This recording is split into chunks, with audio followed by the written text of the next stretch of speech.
Hi everybody, welcome to the first video of Unit 2 where we're talking about variables and if statements.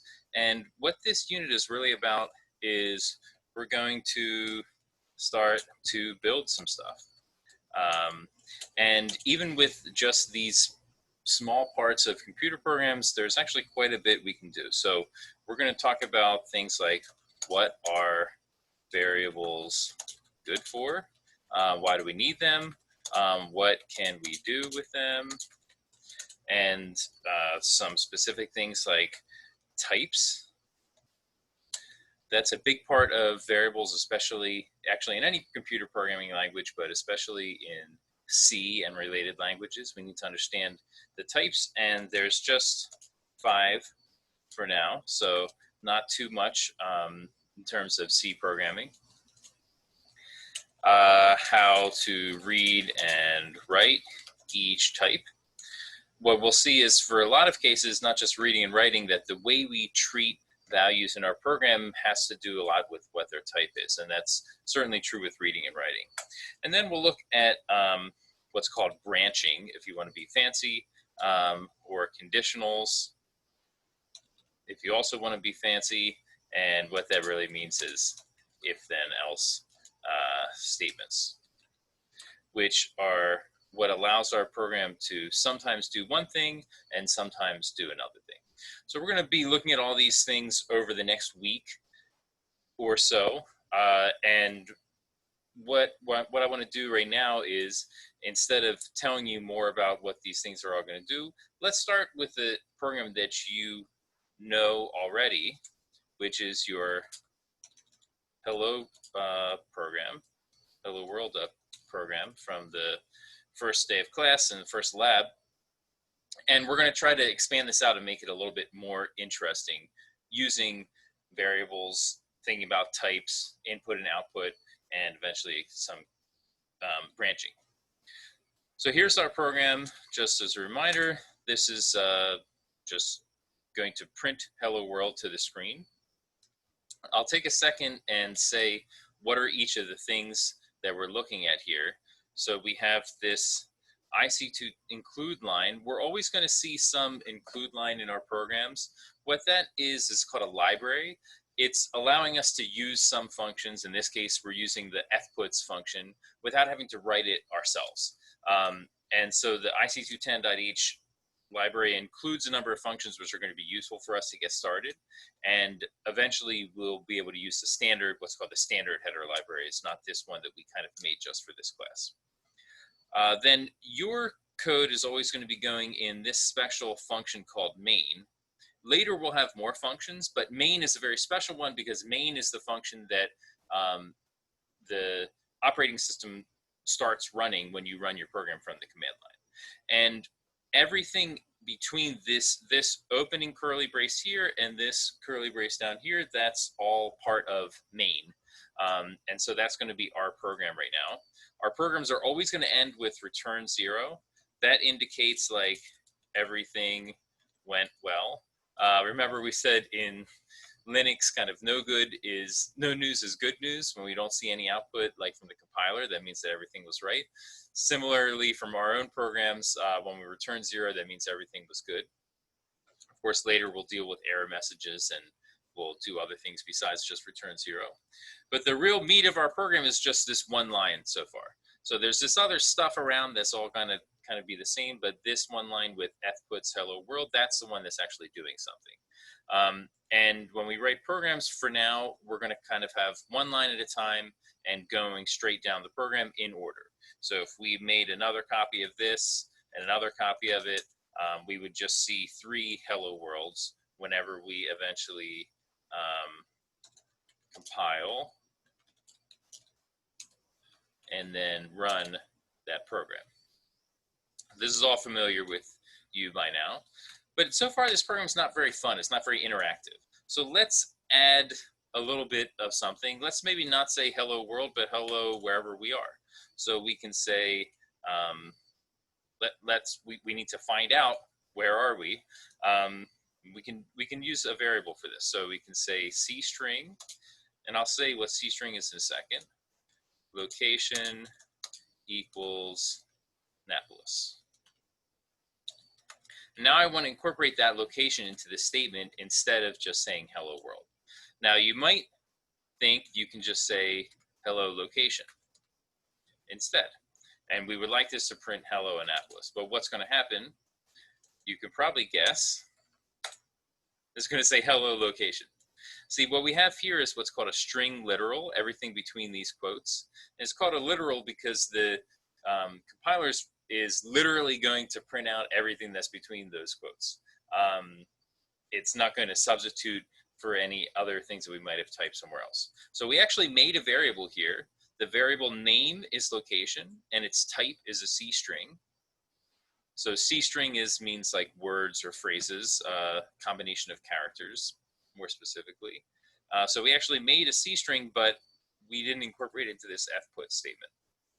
And one of the things that certainly at the beginning with C programming, what we're going to see is that we have to be kind of methodical when we're doing C programming. So if we want to print out the location as part of this, we have to put that in its own fputs line,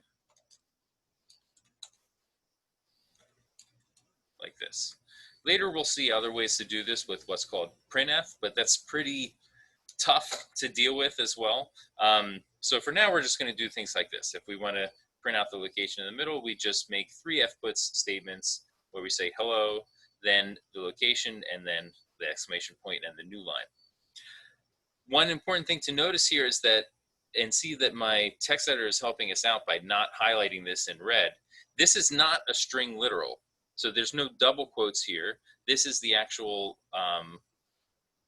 word location that is going to refer to that same variable that we defined up here.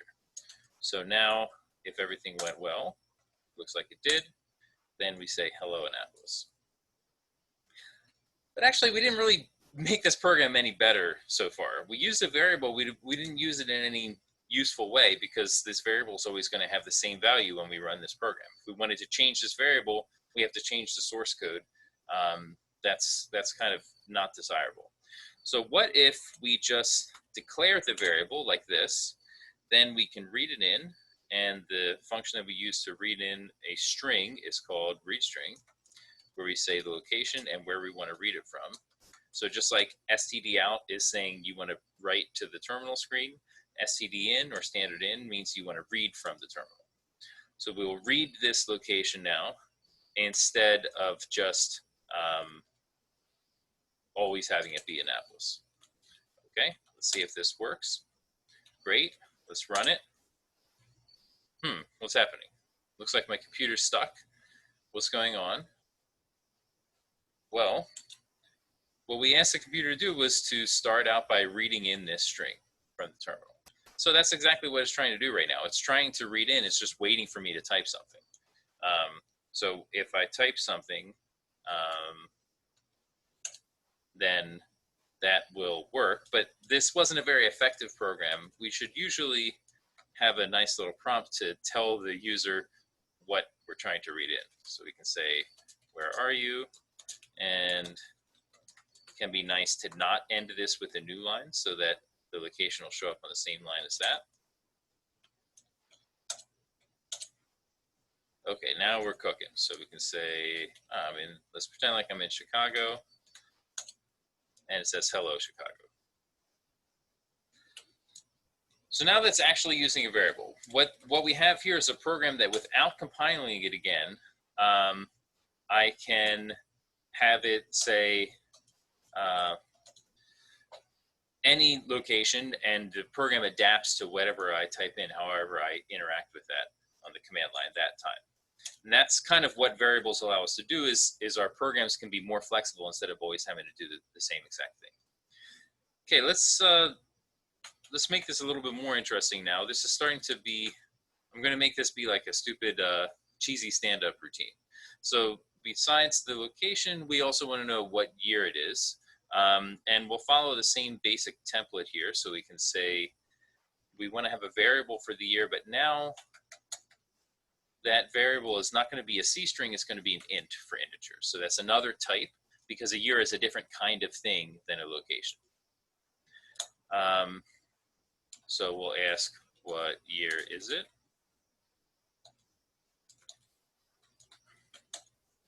Then to read in a year, we don't do read num year stdin.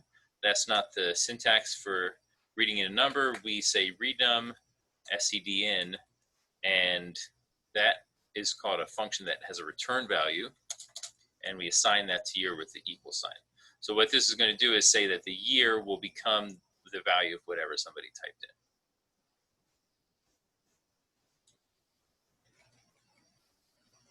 Okay, then we want to use that year later on, and in our cheesy stand-up routine, we'll say, is it, and then we're not going to use fputs to write the year. In fact, I'll try to do that and we'll see what happens. That would be another typo.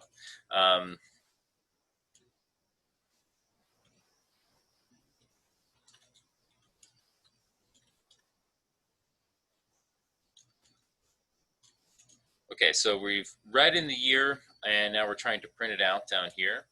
But this line is going to cause an error. Let's see what that looks like when we try to compile. Notice that I'm not actually that fast at typing. Use the up and down arrows. That'll remember the last few things that you typed in your terminal, so you don't have to keep typing in the whole GCC command. And you can see that there's a fairly nice error message here. It's telling us, look, this part of your fput statement is wrong.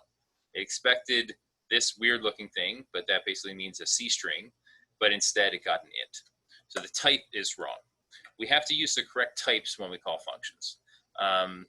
And so in fact, fputs is not the function that we use to print out ints. Instead, we use write num,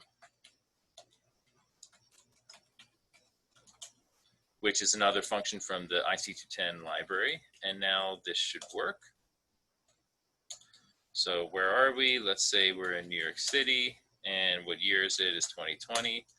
Hello, NYC, is it 2020 already? Great. So that seems to be working. Let's make this a little bit more fun now. And what we're going to do is do a computation with the year. So we're going to say it feels like it was just year minus 20.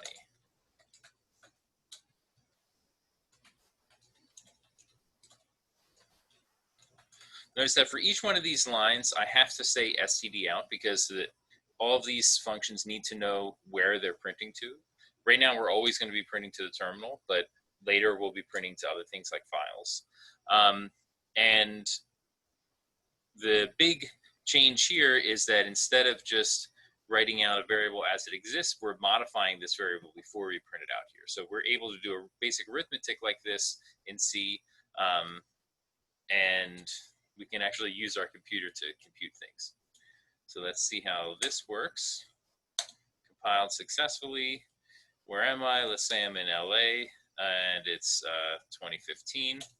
And now we have a little bit of like a stand-up routine going, the beginning of a crappy one. Great. So notice that we have just two variables, but we have different values that are coming out of those because we're able to do some computations with that. Okay, and the last thing I want to do is have a branch here. And a branch is usually with an if statement in C, and that allows us to do one thing or another thing depending on the value of a variable. So let's say if the year is a really long time ago, so if it's like 5000 BC, then I don't think that any of this English language statements is going to make much sense to our audience, so we'll just say fputs ook ook. That's reminding me of some Far Side cartoon from a long time ago, so you can look up ook ook from Gary Larson's Far Side classic comic strip. Okay, so this is our program now. We're testing the year, and if it's a really long time ago, we're just going to say ook ook. Otherwise, we're going to say all of this. Let's see if this works. And it doesn't work. Uh-oh, looks like I made an error. Does anybody see what it is? the compiler is actually helping us out. It's telling us what I did wrong. I didn't give enough arguments. There's not enough pieces inside the parentheses here for this fputs call. And I'm sure that you'll do this as well. All I did is I forgot to say our best friend stdout. Okay. So if I put that in, that should fix it. Then I can run my program. Where are we? Is in Mesopotamia, and the year is 10,000 BC. We just get an ook. But if we say that we are in Moscow in 2053, then we get the nice English language jokes. Okay, so that's this little program. It's not the most exciting thing in the world, but it demonstrates everything that we're going to be learning about in this unit. Variables. So here we have two variables, location and year. They have different types, and those different types affect how we can treat those variables and what we can do with them. So to read in a string, we use this function. To read in a number, we use this other function. We use fputs to print out strings. We use write_num to print out numbers. And there's also a simple branch here. So this is doing a test. So this is a less than sign that actually does a less than comparison test. And it does this ook thing in one case, and it does all these other things in the other case. And so that's covering some of the things that we're going to learn about in this unit, but of course in much more depth.